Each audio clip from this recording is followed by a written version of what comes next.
Welcome into Track 'em Tigers. I'm Jay Coulter, joined by the coach, Ron Nelson. Coach, before we get started, let's thank our sponsor, Extreme Power Sports. Jason Dyer and that group over there, good Auburn people. If you're in the market for an ATV, heck, if you're in the market for a jet ski, it looks like we're not going to have fall, so go ahead and buy one. I agree. Well, I heard something about it having some kind of grand opening. Yeah. I think next week. Next week, yep. And so y'all go out there and support Jason, and he really means a lot to us program, and we thank you, Jason. Absolutely, absolutely.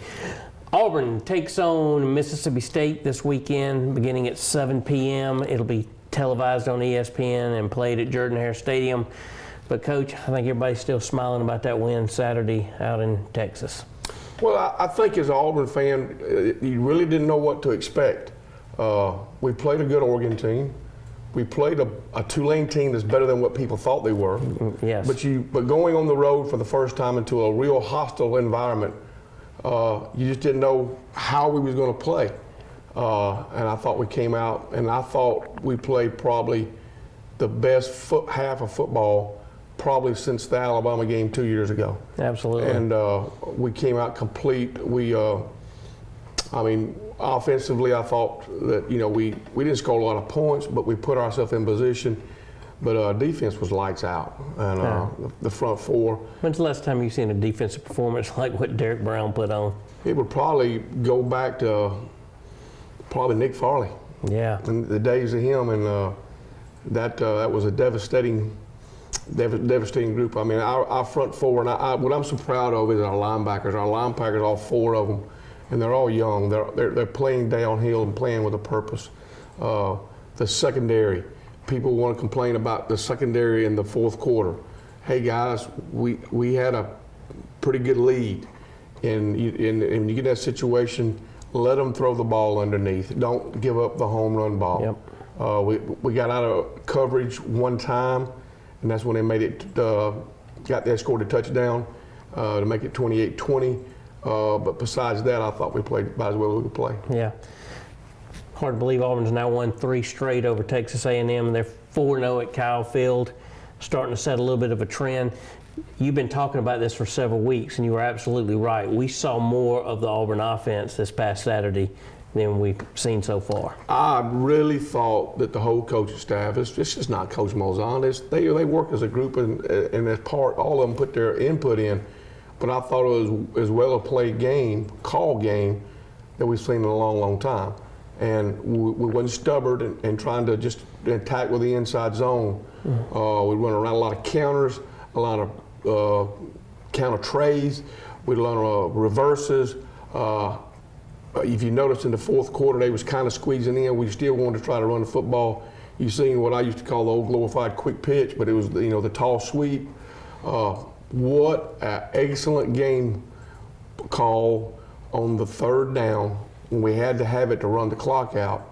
Spencer Nye, I thought he played his best ball game of the year, 99, and he made 2 crucial blocks. That was one crucial one to spring Bo for the first down, and then on the touchdown pass that Gatewood throw, he makes a key block to give Gatewood a little bit of time because the guy was so wide open, I could have caught it. That does wonders for the whole unit, that whole front unit, to see something like that. That line needed that. It did, and right now, you don't want to get big-headed because the season you got way too much football still left to play. Sure. But we're headed in the right direction. We just can't get caught in this trap, which I call trap, because when you play in 2 good games like you had last week on the road and next week on the road, yep, a good old sandwich game. You can't look ahead, and I don't think the coaches would do that, and I think the players.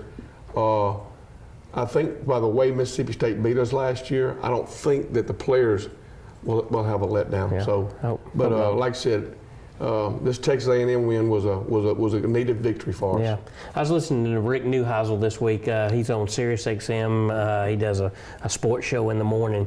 And former UCLA coach, Washington coach, Colorado coach. You must not have a whole lot to watch or listen to. I love Neuheisel. I think a lot of people do, but I'm the only one that'll admit it. But he was just praising. He was talking about what a masterful job Malzahn did in setting Bo Nix up for success. He said the game plan, he said he didn't throw a lot, But he didn't allow him to make mistakes. He didn't put him in a situation to make mistakes. And he said, you could write a book on how he coached a freshman going into an environment like that Saturday. I agree with him on that. That's about the only thing I agree with what Rick's ever said. But I mean, it was. I thought we came out in the short passing game. What impressed me was Bo on the RPOs, really putting the ball in our tailbacks, in their belly, in the backs, and riding it and pulling it the last second and throwing the little pass to Eli Stowe. And the slant route that we called, that was very big. I thought Seth Williams had a big-time catch. It was just, look, as a play caller, and I've been here and I know this, that when everything is going right, it's just click, click, click. It's like you're knowing what you're going to call the play before, and because you're setting something up. And then, but on the other side, you can also feel like you're playing a play behind. It's like they know where you're going to go. I want to stop and ask, because that was my next question. Is that a result of just Malzahn getting in the groove in that game, or is he just getting better at play calling because he hasn't done it in so long that he's getting more in a rhythm? Because it just seemed to be popping a little better Saturday than we've seen. I mean, it goes through game planning through the week and knowing what their tendencies are and what they're going to do in certain situations. And trust me, this ball game was not won last week. This come from film study back in the summer. Because trust me, the game plan is already put in the summer. You just tweak it when you get to game week. You know what you're going to do because off of film. Now, some things have changed because of personnel. They'll have new personnel. But you got a pretty good idea in the summer what you're going to do and how you're going to put it in. And I thought it just, knock on wood, it was one of them games that just clicked. I really thought that I thought we had Texas A&M on their heels instead of us on ours. Yeah. Boobie Whitlow, another great game, but what I was as much pleased with Whitlow, we know what we get with him.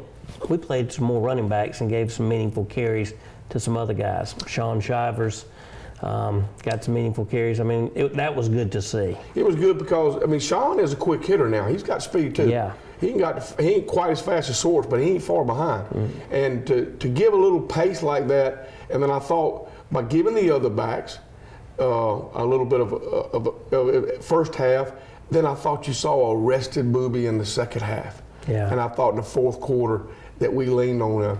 I thought that the biggest thing is when they cut the lead, 21-10? Yep. And we answered. And we had like a 6 to 7 minute drive, and we only threw the ball, I think, a couple times. But that was masterful play calling in itself, because Gus knew if I don't score here, they're going to be back in the football game. Yeah. And because they had done changed momentum a little bit, but when we started out 28-10, then we took control. And you know, and I told everybody, I said it's going to take 28 points to win this ball game. I said it at half. I just knew that. And but that was probably the earmark drive of the year. Yeah, no question. We're going to take a break. You're watching Track 'em Tigers.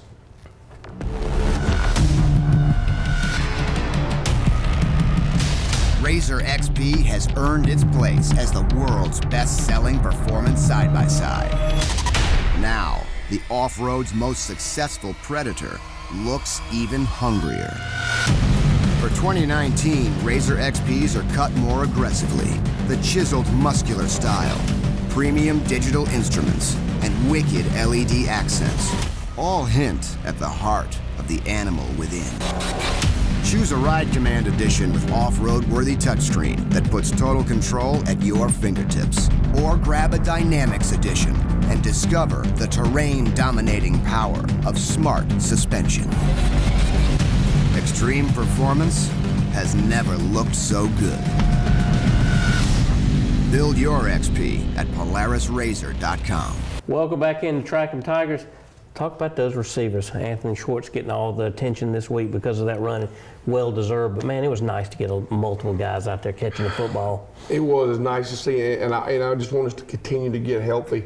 I told you last week, we don't have the elite four that other people's got, but our four is pretty good. And once we can get Schwartz on one side of the field and Seth on the other, you're not going to be able to double team both of them. and Eli Stove. The thing that impressed me is they've been harping all season long is that we're not blocking downfield better. I thought the wide receivers blocked as well as they have, or better than they have all year long, and that sprung some things. I tell you what, when they pulled that reverse to Schwartz and he turned the corner, You just knew, didn't you? yeah, well, Bo got a good block on that. He did. And it wasn't devastating, but he got a good shield. Yep. And then I saw 3 guys from Texas A&M, and Schwartz just went right by all 3 of them. 2 guys had the angle on him, but he just kept getting away from them. That's world-class speed. It's going to take that. Yeah. And I think as the season go along, people saying, well, Bo Nix, he can't throw. You're going to see that they've kind of just take some baby steps with him. And by the end of the year, if he stays healthy, he's going to surprise a lot of people. Yeah, yeah. Knock on wood, this defensive unit, I mean, we talked about Derek Brown. I mean, they dominated the line of scrimmage. I mean, they don't appear to have a glaring weakness anywhere. I know it's early. I know the injuries haven't started to set in like we know they will. Right. But, man. Well, as long as the front 4, and we Coach Garner, he plays about 8 people in there. We got 4 really, really good ones. We got 2 that's really close behind that, and we got 2 more that's in there. Truesdale, he is getting to the point where making Derek better because you better be careful when you double team him because you're going to single block these other guys. I thought Marlon Davidson had his best ball game. He really played good, and he was a factor. Nick Cole, Big Cat Bryant. It was good to see Moultrie get back out there. Yes. We're going to need him because he's got the speed to come off the edge. The other guys are physical, but Moultrie's got that speed. I can't say enough about our linebackers. I've said it before, but those 4 young men are playing as good a linebacker position that Auburn's had in a long, long time. I still want our secondary to get a little better. I like the way the officiating went. They let them play. And as long as you just let them play, don't call every time because, it's going to be hand checking no matter what on both sides. I wish that crew could call every game we play. Absolutely. But that's, to me, that's what the fans want to see. That's what the coaches want to see. That's what the players want to see. Now, the blatant pass interference stuff, you got to call that. The one on number 4, I mean, that was blatant. Yeah. He acted like it wasn't, but it was. That's what he's taught to do, right? And I reckon so. But, overall, knock on wood, we're going to get tested now. This time last year, I saw Mississippi State run for 300 yards against us, and it's basically the same guys.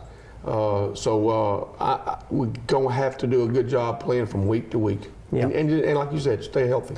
Putting a bow on Texas A&M, what does this do to the psyche of the team? I tell you, I think a lot of people probably share what I'm thinking. I didn't know what to think of Auburn going into Saturday. I think this is a substantially better football team than what we had a year ago.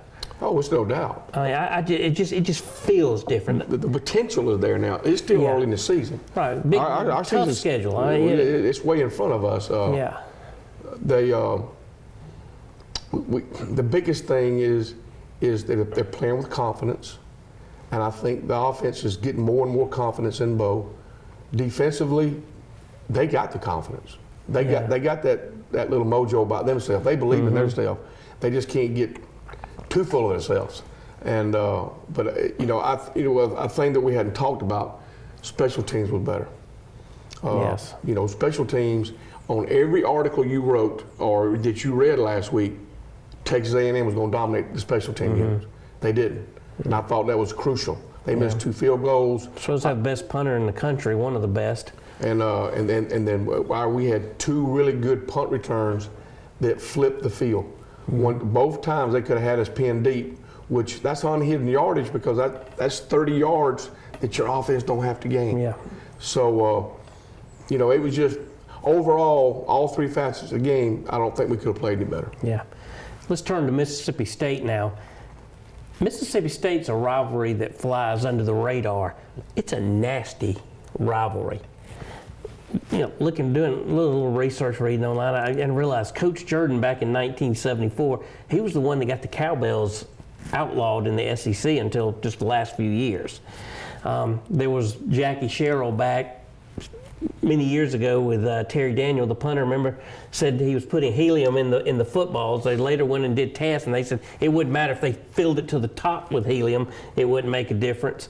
Tommy Tuberville in 2002, they were leading 42-0, and he goes for a fake field goal. And then the worst of all, I think, for Auburn people is the role Dan Mullen played in the Cam Newton deal. I just have no use for him. He's probably he is my least favorite coach in the SEC, and that's saying a lot. This is a nasty rivalry. It is, and like you said, it goes back to, both schools are a lot alike in their curriculum. Right. And when we're both in that situation that we're, face it, with blue collar, and I think they go from that point, but them points that you're talking about, it was when Coach Jordan complained about the Cowboys. That was the year before I enrolled in Auburn, so I remember it very distinctly. I can remember Terry Daniels and the helium ball, and Terry Daniels was the best punter in the nation. Yes. It didn't matter that time. Yeah. But that's typical Jackie Sherrill if you know him.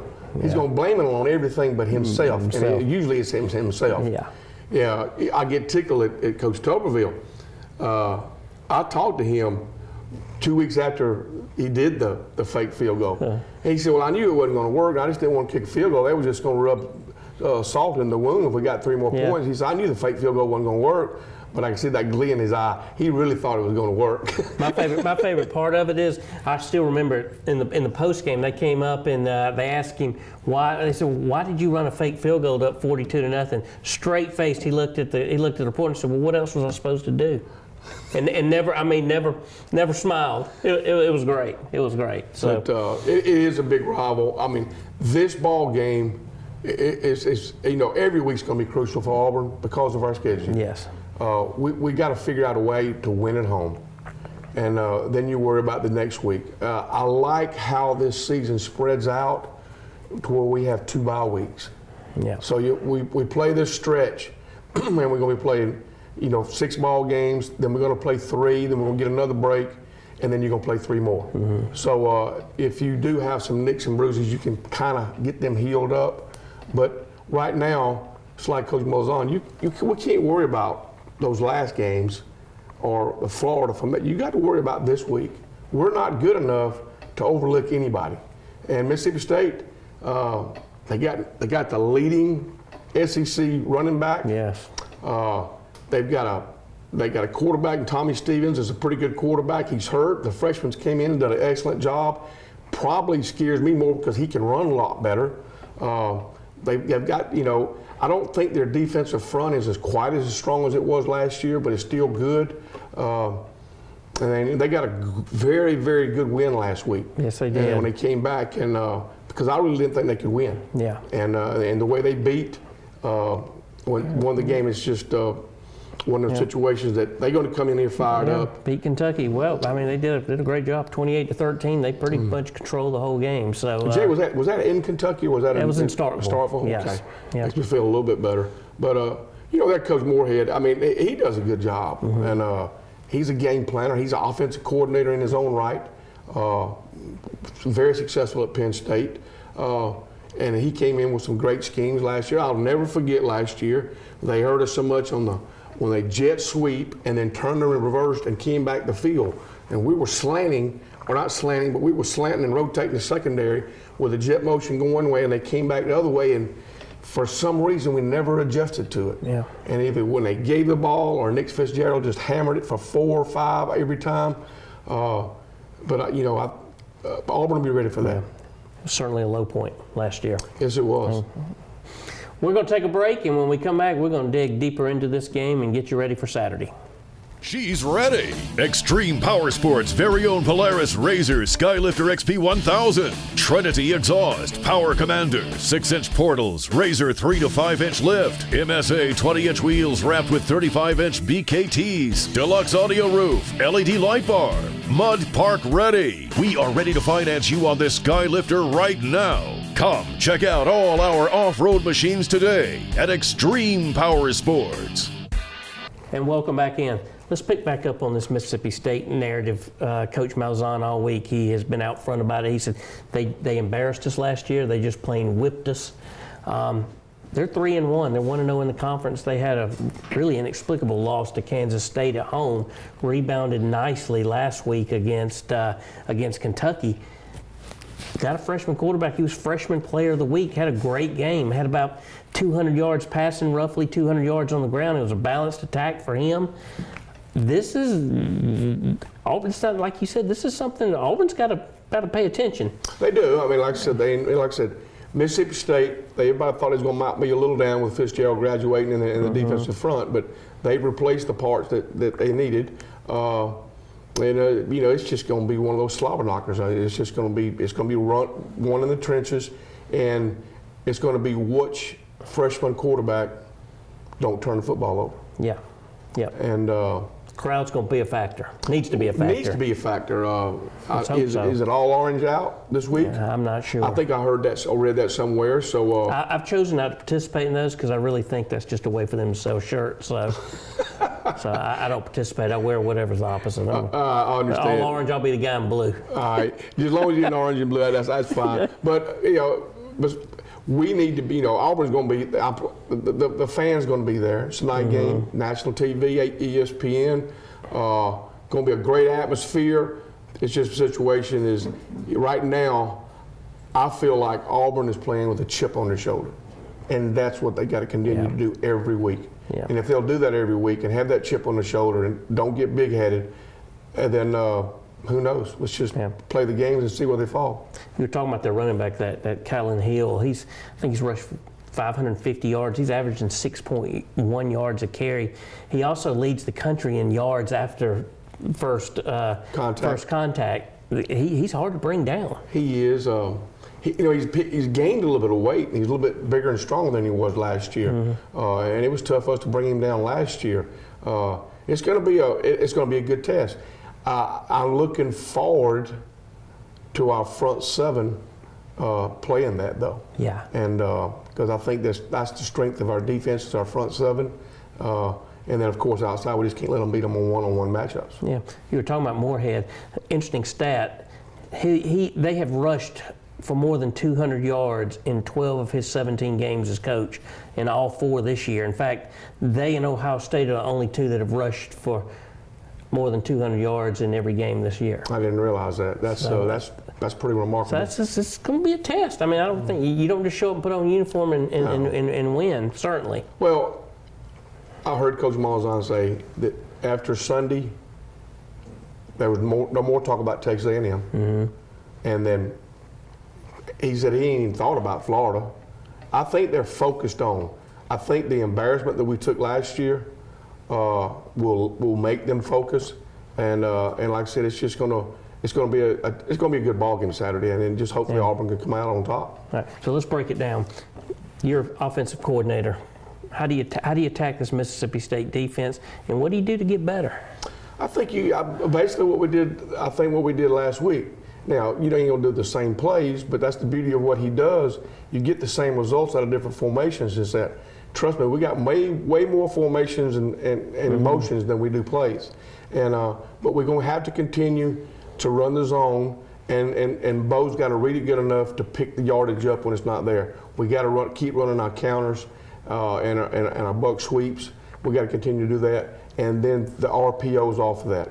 I think you're going to probably see, I don't know this for a fact, but I think you're going to see Auburn stretch the field more. Yeah. I think you're going to see Bo. I know we had 2 shots that he overthrew, but he's going to get more comfortable with that. He hits on those overthrown passes. Auburn probably wins by 14 more points. Easy. I mean, coulda, woulda, shoulda. Yeah, it's the same old thing, but I mean. But he's got room to grow is what my point. He starts hitting some of those passes, and he will, because the more confidence that he gets, and the more confidence that he gets in receivers. The thing about it is he ain't had very long to work with these guys because they've been hurt, and timing is everything. And hopefully the timing, we got the timing down this week to when we do call on the big play that. We got 4 guys that can all throw be a big time deep threat. Yeah. Will Hastings is probably the best. If somebody has to cover him one-on-one, he's probably the best that there is.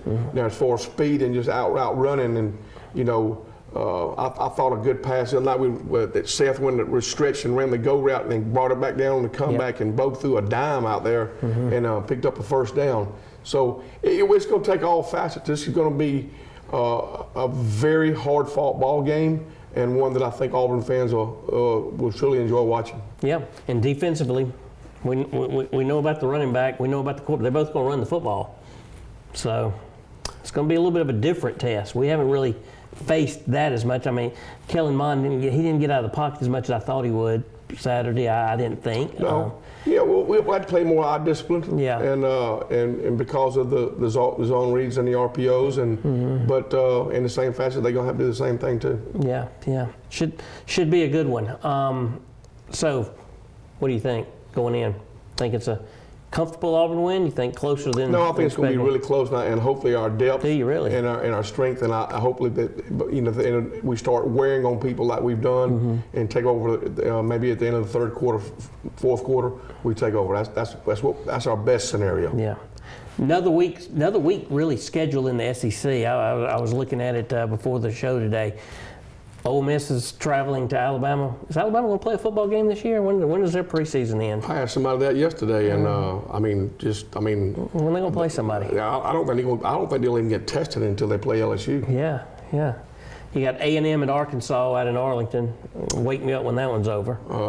Arkansas, they got some problems, so it's not coaching problems, it's athlete problems. Yeah.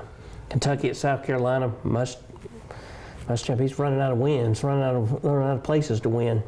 He is, and I wish South Carolina could win so much for him. Yeah. But he's going to face a very hungry Kentucky team because Stoops was not very happy after getting beat by Mississippi State. Yeah. And because at one time they had the lead, and then kind of I ain't gonna say give it to Mississippi State, but didn't play the top of ball they got. But I'm not just saying it because I'm an Auburn fan, but I